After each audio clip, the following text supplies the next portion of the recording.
नमस्कार। दैनिक पत्र पत्रिकाको संगालो कार्यक्रम अखबारमा स्वागत छ। साथमा छु म निर्मला ठकुराठी। आज मिति 2079 साल कार्तिक महिनाको 3 गते बिहीबार, तदनुसार 2022 अक्टोबर 20 तारिक, नेपाल सम्वत 1142।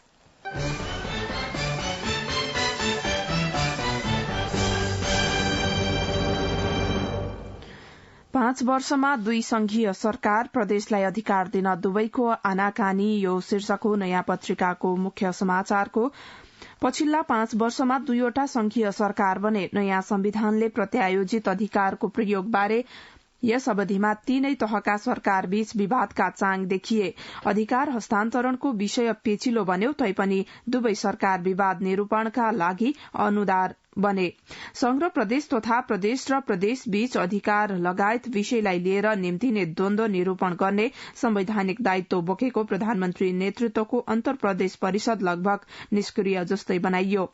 2076 वैशाख यता परिषदको बैठक नै बसेको छैन। संघीय सरकारका अर्थ र गृह मन्त्री तथा 7वटै प्रदेशका मुख्यमन्त्री सदस्य रहने परिषदको बैठक 23 मंसिर 2075, 1 पुस 2075 र वैशाख 76 मा मात्रै बस्यो। यस्तो थियो 23 असारमा जनकपुरमा 6 प्रदेशका आन्तरिक मामिला मन्त्रीको भेलाले जारी गरेको 7 बुँदे घोषणा पत्र। अर्को शीर्षक दिँदै नयाँ पत्रिका अगाडि लेख्छ, प्रहरी समायोजन ऐन र प्रहरी समुन्नय सम्बन्धी ऐनलाई आधार बनाएर संघीय सरकारले आगामी साउनभित्र प्रहरी समायोजन गरी प्रदेश सरकारलाई हस्तान्तरण गर्नुपर्ने। जिल्ला प्रशासन कार्यालय र प्रमुख जिल्ला अधिकारीलाई प्रदेश माथत ल्याउन अग्रसर हुन संघ सरकारलाई आग्रह। विपद व्यवस्थापनलाई थप प्रभावकारी बनाउन प्रदेश सरकारलाई अधिकार सम्पन्न बनाउनु पर्ने। काठमाण्डु उपत्यकाका 3 जिल्लाको शान्ति सुरक्षाको जिम्मा संघले लिई 3वटै जिल्ला प्रहरी कार्यालय र माथतका प्रहरी कार्यालय संघको गृह मन्त्रालय माथत राख्ने गरी प्रस्तावित प्रहरी ऐन संशोधनको कार्य संविधानको अनुसूची 6 विपरीत भएकाले उक्त कार्य तत्काल रोकी 13वटै जिल्लाको शान्ति सुरक्षाको जिम्मा प्रदेश सरकार बागमती माथत हुनुपर्ने। प्रदेशभित्र रहेका सबै सरकारी वकिल कार्यालयलाई प्रदेश मुख्य महान्यायाधिवक्ता माथत ल्याई अभियोजन सम्बन्धी अधिकार न्यायाधिवक्तालाई हस्तान्तरण गर्न अधिकार प्रत्यायोजनका लागि महान्यायाधिवक्तालाई आवश्यक कानूनी व्यवस्था गर्न अनुरोध। प्रदेश निजामती सेवा अनुसार प्रदेशको प्रमुख सचिव तथा सचिव प्रदेशको आफ्नै नियमावली अनुसार चलाउनु पर्ने। प्रादेशिक अधिकार सुनिश्चित गराउन समन्वय र सहकार्य गर्न हामी प्रतिबद्ध छौं। 5 वर्षमा 2 संघीय सरकार, प्रदेशलाई अधिकार दिन दुवैको आनाकानी नयाँ पत्रिकाले मुख्य समाचार बनाएको छ।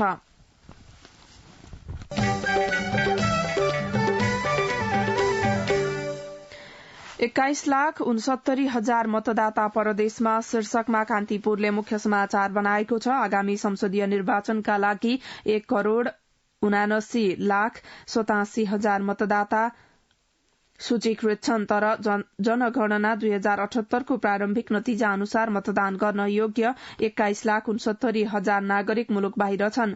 उनीहरूले विदेशमा मूलतः रोजगारी गरेर देशको अर्थतन्त्रको प्राण धानेका छन्, तर अबको आर्थिक नीति तथा कार्यक्रम कस्ता व्यक्तिको जिम्मा लगाउने भन्नेमा उनीहरूको प्रत्यक्ष सहभागिता नहुने भएको छ। जबकि देशले रेमिट्यान्स मात्र होइन, दलले लेवी र नेताले चन्दाका रूपमा परदेशी युवाहरूलाई दोहन गर्दै आएका छन्। दलहरूले पटक पटक सत्तामा पुग्दा आशलाग्दो काम गर्न नसकेको र मुलुकको अवस्था झनझन बिग्रिँदै गएकामा वैदेशिक रोजगारीमा रहेका युवा निराश मात्रै छैनन्, मताधिकार समेत नपाएकामा असन्तुष्ट पनि छन्। दल र उम्मेद्वारप्रतिको मनस्थिति परिवारका बालिग सदस्यको मत मार्फत प्रकट गर्न भने उनीहरू प्रयासरत छन्। 2074 मा संघ र प्रदेश निर्वाचन सकिए लगत्तै सर्वोच्च अदालतले विदेशमा रहेका नेपालीको मताधिकार सुनिश्चित गर्न निर्देशनात्मक आदेश दिएको थियो। विदेशमा रहेका नागरिकको वास्तविक लगत संकलन गर्न दर्ता प्रक्रिया अविलम्ब शुरू गरी आउँदो निर्वाचनसम्म मतदानमा सहभागी हुन सक्ने वातावरण मिलाउनु न्यायाधीश द्वय सपना प्रधान मल्ल र पुरूषोत्तम भण्डारीको संयुक्त इजलासले 2074 चैत्र 7 मा दिएको आदेशमा छ। सर्वोच्चले वैदेशिक रोजगारीमा देशमा रहेका मात्र होइन विभिन्न उद्देश्यले विदेशमा रहेका सबै नागरिकको मताधिकार सुनिश्चित गर्न भनेको थियो। सरकारले सर्वोच्चको आदेश कार्यान्वयन गरिदिएको भए वैदेशिक रोजगारीमा रहेका यी युवा यस पटक मतदानमा सहभागी हुन पाउने थिए, तर यो 5 वर्षमा सरकारले आवश्यक कानून नै बनाइदिएन। 21,69,000 मतदाता परदेशमा शीर्षकमा कान्तिपुरले मुख्य समाचार बनाएको छ।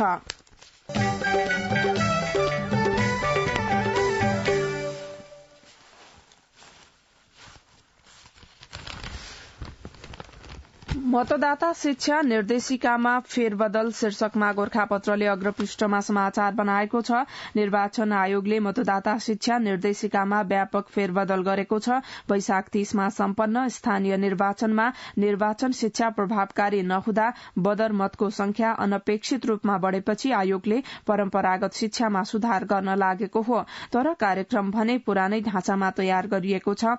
स्थानीय निर्वाचनमा 2.40% पूर्ण बदर र करिब 13% मत आंशिक बदर भएको थियो। आयोगले निर्वाचन शिक्षा कार्यान्वयन एकाई घर दैलो कार्यक्रम तथा परम्परागत प्रचार प्रसारमा परिवर्तन गर्न लागेको हो। आयोगले तयार गरेको निर्देशिका बमोजिम निर्वाचन शिक्षा कार्यक्रम सञ्चालनका लागि 6 वटा समिति हुनेछन्। स्थानीय निर्वाचनमा भने 3 तहको समिति मात्रै रहेको थियो। आयोगका सहायक प्रवक्ता सूर्य प्रसाद अर्यालले भन्नुभयो, शिक्षालाई व्यावहारिक र परिणाममुखी बनाउन यस प्रकारको व्यवस्था गरिएको छ। मतदाता शिक्षा निर्देशिकामा फेरबदल शीर्षकमा गोरखापत्रले अग्रपृष्ठमा प्राथमिकताका साथ समाचार बनाएको छ।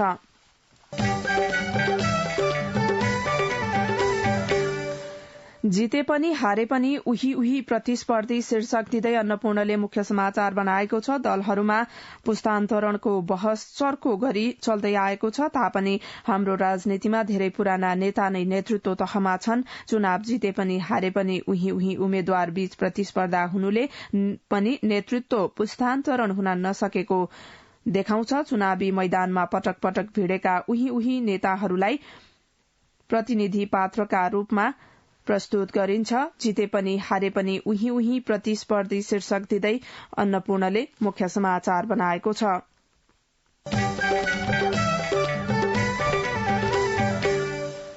खर्च कम गर्न दलहरूलाई कसदै निर्वाचन आयोग शीर्षकमा नागरिकले समाचार बनाएको छ। अमेरिकी पूर्व राष्ट्रपति अब्राहम लिंकनका अनुसार जनताले जनताद्वारा जनताका लागि गर्ने शासन व्यवस्था नै लोकतन्त्र हो। चुनाव लोकतन्त्रको एउटा सुन्दर पक्ष हो। चुनावबाट जनताले आफ्ना लागि शासन गर्न नेता आफै चुन्छन्, त्यसैले चुनाव लोकतन्त्रको एउटा महत्वपूर्ण पर्व पनि हो। निर्वाचन स्वतन्त्र, निष्पक्ष र धाँधली रहित हुनुपर्छ। त्यसका लागि निर्वाचन गराउने संस्था र निर्वाचनमा सहभागी दलहरू बीच सन्तुलन कायम हुनुपर्छ। तर निर्वाचन आयोगले आम निर्वाचनलाई लक्षित गरी राजनैतिक दलहरूलाई आचार संहिताले कसदै लगेको छ। निर्वाचनलाई निष्पक्ष, कम खर्चिलो बनाउने नाममा दिनुहुँ निर्देशन जारी गर्दै आयोगले बहुदलीय प्रतिस्पर्धात्मक राजनीतिक प्रणालीलाई नै कमजोर बनाउँदै आएको विश्लेषण हुन थालेको छ। पछिल्लो समयमा निर्वाचन निकै खर्चिलो बन्दै गएका बेला दलहरूलाई कसेर मात्रै खर्च कम होला भन्ने प्रश्न उठेको छ। निर्वाचन प्रणालीलाई नै परिवर्तन नगरेसम्म खर्च कम नहुने निर्वाचन आयोगका पूर्व प्रमुख आयुक्त नीलकण्ठ उप्रेती बताउनुहुन्छ। निर्वाचन प्रणालीलाई पुनरावलोकन नगरेसम्म दलहरूलाई कसेर मात्रै खर्च कम नहुने उहाँको तर्क छ। दलहरूलाई कसेर केही पनि हुन्न, यो कागजी रूपमा हुन्छ। निर्वाचन प्रणालीलाई पुनरावलोकन नगरेसम्म खर्च कम हुँदैन उहाँले भन्नुभयो। निर्वाचन प्रणाली, प्रक्रिया, विधि र प्रविधि एकमुष्ट रूपमा पुनरावलोकन गर्नु जरूरी छ। खर्च कम गर्न दलहरूलाई कसदै निर्वाचन आयोग शीर्षकमा नागरिकले समाचार बनाएको छ।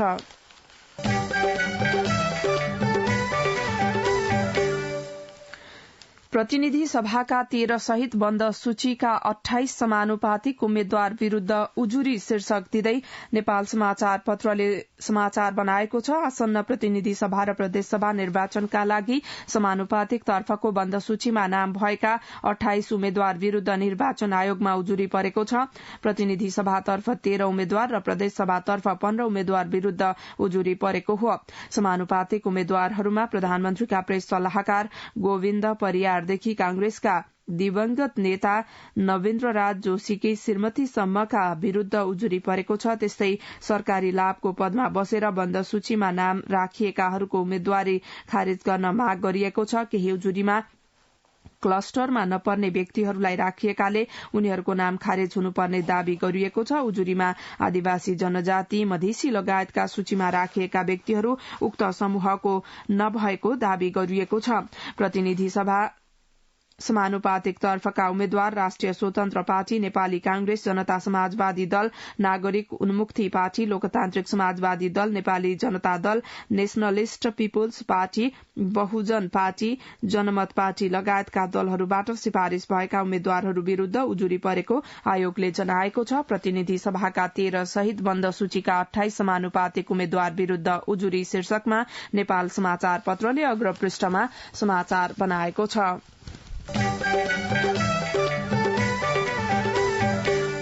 प्रतिनिधि सभामा दलित प्रतिनिधित्व घट्दो शीर्षकमा गोर्खापत्रले अग्र पृष्ठमा समाचार बनाएको छ। प्रतिनिधि सभामा दलित समुदायको प्रतिनिधित्व निरन्तर घट्दो छ। 2062-63 सालको जनआन्दोलनपछि वात्तै बढ़ेको प्रतिनिधित्व क्रमशः घट्न थालेको हो। आगामी मंसिर 4 गते हुने प्रतिनिधि सभाको निर्वाचनपछि पनि दलित समुदायको प्रतिनिधित्व विगतको तुलनामा घट्ने सम्भावना देखिएको छ। अघिल्लो प्रतिनिधि सभामा दलित समुदायबाट 3 जना प्रत्यक्ष निर्वाचित भएका थिए भने यसपटक प्रमुख दलबाट 3 जना मात्रै उम्मेद्वार छन्। प्रत्यक्षतर्फ नेपाली कांग्रेसबाट दलित उम्मेद्वारी शून्य रहेको छ। शुरूमा नेपाली कांग्रेस, नेकपा एमाले र नेकपा माओवादी केन्द्रबाट 5 जनाले उम्मेद्वारी दर्ता गराएका थिए। कांग्रेसले रुकुम पश्चिमका मान बहादुर नेपाली र एमाले डडेलधुराबाट चक्र प्रसाद स्नेहीको उम्मेद्वारी फिर्ता गराएको छ। एमालेबाट रूपन्देही क्षेत्र नम्बर 1 मा छविलाल विश्वकर्मा, माओवादी केन्द्रबाट बाँके क्षेत्र नम्बर 1 मा महेश्वरजंग गहतराज अथक र काठमाण्डु क्षेत्र नम्बर 10 मा अञ्जना विसंखे चुनावी मैदानमा हुनुहुन्छ। नेपाली कांग्रेसका केन्द्रीय सदस्य मेन विश्वकर्माले भन्नुभयो, दलहरू समावेशीका कुरा गरेर गठबन्धनको बहानामा दलित र महिलाको प्रतिनिधित्व घटाउन नियतवश लागेका छन्। लापरवाही पूर्ण ढंगबाट प्रक्रिया अघि बढ़ाएकाले समुदायलाई घाटा पुगेको छ। प्रतिनिधि सभामा दलित प्रतिनिधित्व घट्दो शीर्षकमा गोर्खापत्रले अग्र पृष्ठमा समाचार बनाएको छ।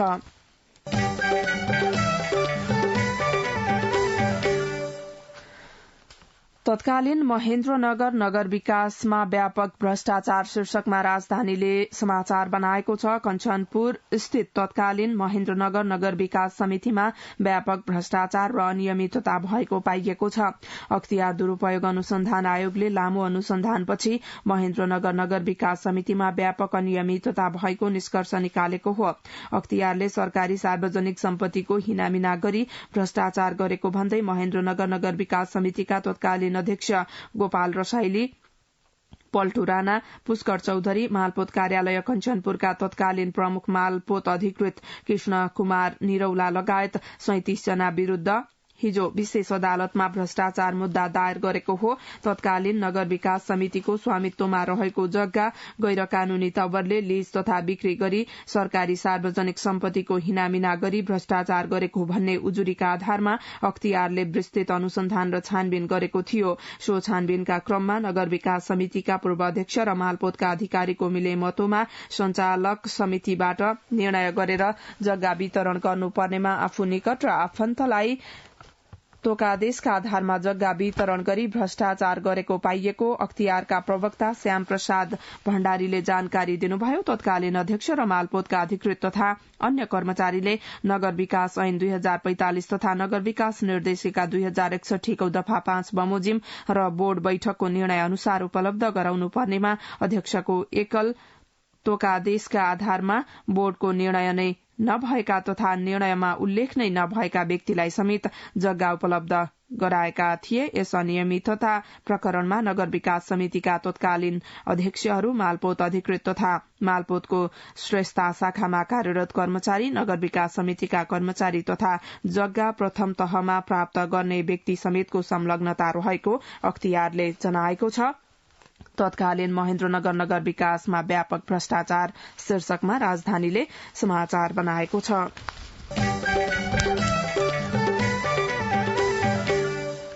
अमेरिकी टोलीले नेपालको हवाई सुरक्षा अध्ययन गर्दै शीर्षकमा गोरखापत्रले अग्रपृष्ठमा समाचार बनाएको छ।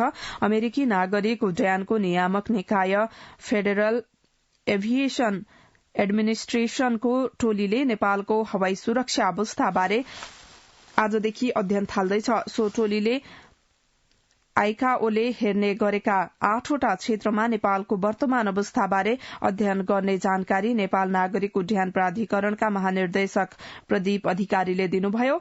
उता युरोपेली संघ ईयूले नेपालमा हवाई दुर्घटनाको दर कम गर्न पहाड़का विमानस्थलमा आवश्यक प्राविधिक उपकरणमा लगानी गर्न आवश्यक रहेको देखाएको छ।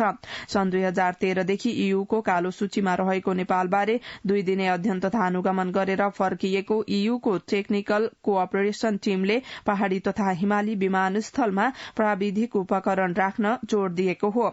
ईयूको टोलीले हवाई सुरक्षामा नेपालले थप सुधार गर्न पहाड़का विमानस्थललाई प्रविधि मैत्री बनाउँदै हवाई सुरक्षा मापदण्ड कार्यान्वयनका विषयमा जोड़ दिन आवश्यक रहेको देखाएको प्राधिकरणले जनाएको छ। दशैंको दिन नेपाल आएको ईयूको टोलीले असोज 20 र 21 गते अध्ययनका क्रममा नेपालको हवाई सुरक्षा सुधारप्रति सन्तुष्टि देखिएको छ। नेपाल नागरिक उड्डयन प्राधिकरणका महानिर्देशक अधिकारीले भन्नुभयो, गत वर्ष आइकाओले गरेको अडिटमा नेपालको प्रभावकारी कार्यान्वयन दर 70.1% रहेको पूर्ण रिपोर्ट आएको छ। विश्व बैंकले गरेको अध्ययनको रिपोर्ट समेत राम्रो छ। अमेरिकी टोलीले नेपालको हवाई सुरक्षा अध्ययन गर्दै शीर्षकमा गोरखापत्रले समाचार बनाएको छ।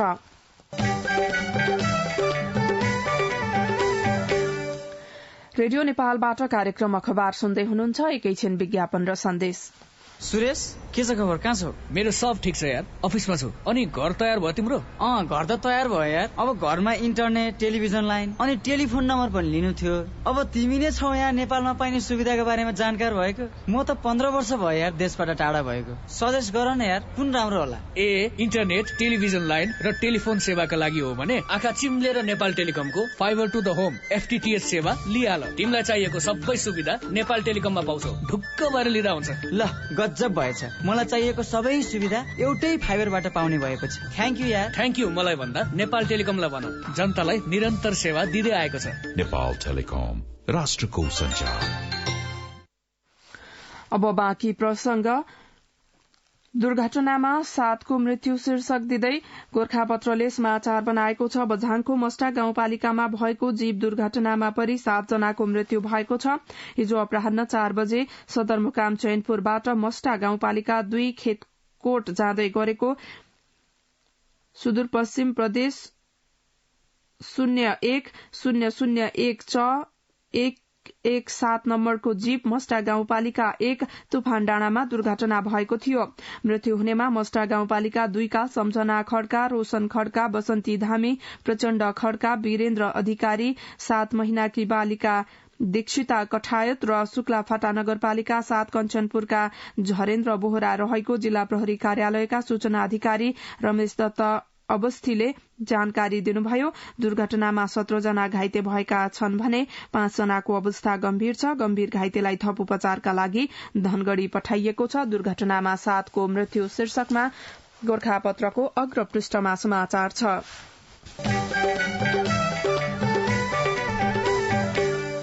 नेपालमा डेंगूको सेरोटाइप 3 पुष्टि, थप सचेत रहन सरकारको आग्रह शीर्षकमा नयाँ पत्रिकाले अग्रपृष्ठमा समाचार बनाएको छ। बीपी कोइराला स्वास्थ्य विज्ञान प्रतिष्ठान धरानमा गरिएको नमूना परीक्षणमा डेंगूको सेरोटाइप 3 फैलिरहेको पुष्टि भएको छ। नेपालमा सेरोटाइप 3 पहिलो पटक पुष्टि भएको हो। संक्रमितबाट संकलित गरेर नमूना परीक्षण गर्दा सेरोटाइप 1 र 3 देखिएको अस्पतालले जनाएको छ। नेपालमा डेंगूको सेरोटाइप 3 पुष्टि, थप सचेत रहन सरकारको आग्रह शीर्षकमा नयाँ पत्रिकाको अग्रपृष्ठमा समाचार छ।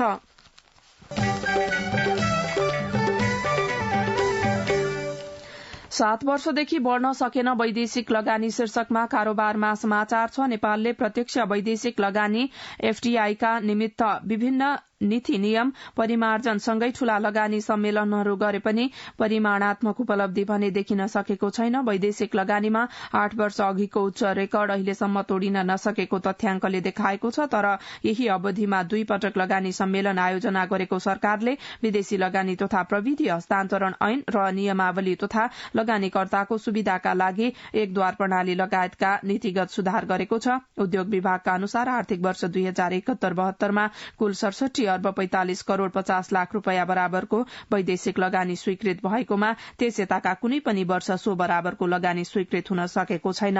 7 वर्षदेखि बढ़न सकेन वैदेशिक लगानी शीर्षकमा कारोबारले अग्रपृष्ठमा समाचार बनाएको छ। संघीय संचित कोषमा करिब 70 अर्ब अपुग, कार्तिकपछि आन्तरिक ऋण उठाइदै शीर्षकमा नयाँ पत्रिकाको अर्थ पृष्ठमा समाचार छ। वित्तीय प्रणालीमा लगानी योग्य तरलताको चाप भइरहेको समयमा सरकारले आन्तरिक ऋण उठाउने भएको छ। राजस्व र विदेशी ऋणले सरकारी खर्च धान्नै नसक्ने भएपछि सरकारले आन्तरिक ऋण उठाउने तयारी गरेको हो। महालेखा नियन्त्रकको कार्यालय अनुसार अहिले संघीय संचित कोषमा करिब 70 अर्ब अपुग छ। चालू आर्थिक वर्षमा सरकारले 2 खर्ब 56 अर्ब आन्तरिक ऋण उठाउने लक्ष्य राखेको छ। केन्द्रीय बैंकले आन्तरिक ऋण उठाउने तालिका सिफारिश गरिसकेको अर्थ मन्त्रालयका सचिव बाबुराम सुवेदीले जानकारी दिनुभयो। संघीय संचित कोषमा करिब 70 अर्ब अपुग, कार्तिकपछि आन्तरिक ऋण उठाइदै नयाँ पत्रिकाको अर्थ पृष्ठमा समाचार छ। कोरोना बीमाको पौने 2 अर्ब भुक्तानी दिइदै शीर्षकमा कान्तिपुरको अर्थ पृष्ठमा समाचार छ। कोरोना बीमाका बीमितले पहिलो चरणमा पौने 2 अर्ब रूपियाँ भुक्तानी पाउने भएका छन्। सरकारले 1 अर्ब रूपियाँ निकासा गरिदिएपछि बीमा समिति, पुनर्बीमा कम्पनी र बीमा कम्पनीहरूले संकलन गरेको थप 81 अर्ब रूपियाँ सहित कुल 1 अर्ब 81 करोड़ रूपियाँ बीमितलाई भुक्तानी दिन लागिएको हो। कोरोना बीमाको पौने 2 अर्ब भुक्तानी दिइदै शीर्षकमा कान्तिपुरको अर्थ पृष्ठमा समाचार छ।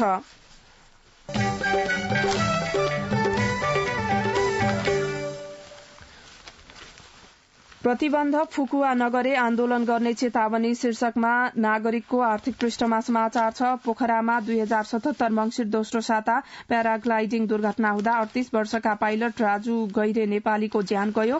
राजुको भन्दा अगाडि पनि पोखराको आकाशमा बेला बेला प्याराग्लाइडिङ दुर्घटना हुँदै आएका थिए, तर ती सबै दुर्घटना सोलो एकलवा प्रशिक्षार्थीका थिए। राजुको भने टेन्डम यात्रु सहित उडानका क्रममा दुर्घटना भएको थियो। टेन्डम उडान दुर्घटनामा पाइलटले ज्यान गुमाएको त्यो पहिलो घटना थियो। राजुको दुर्घटनापछि पोखराको आकाशमा हुने गरेको प्याराग्लाइडिङ उडानमा निकै प्रश्न उब्जिए। पाइलटले आफूसँगै उडेका यात्रुलाई खुशी पार्न, मनोरञ्जन दिलाउन र साहसिक अनुभव दिन उडाउँदै फूल र पात टिप्ने तथा तालको पानी छुवाउने गरेको भन्दै आलोचना पनि भएको थियो। त्यति मात्र नभई नेपाल उड्डयन प्राधिकरण क्यानले अस्वाभाविक गतिविधि गर्ने पाइलटलाई त्यति बेला कारवाही समेत गरेको थियो। प्रतिबन्ध फुकुवा नगरे आन्दोलन गर्ने चेतावनी नागरिकको आर्थिक पृष्ठमा समाचार छ।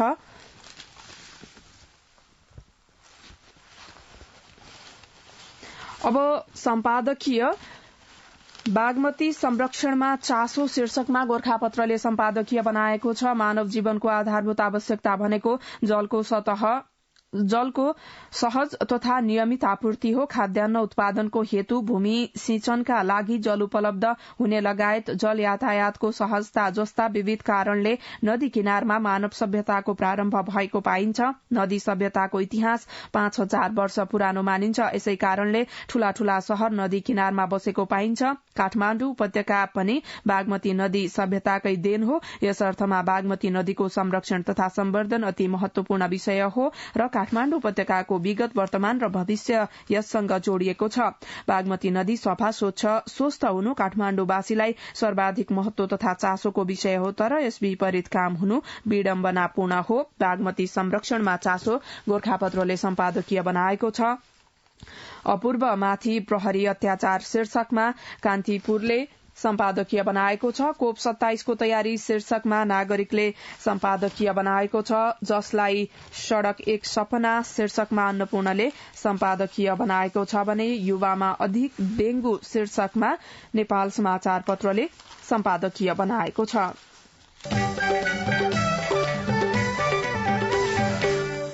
यो सँगै कार्यक्रम अखबारको निर्धारित समय सकियो। यसपछि कार्यक्रम अन्तर संवाद सुन्न सक्नुहुनेछ। हवस् त, नमस्कार।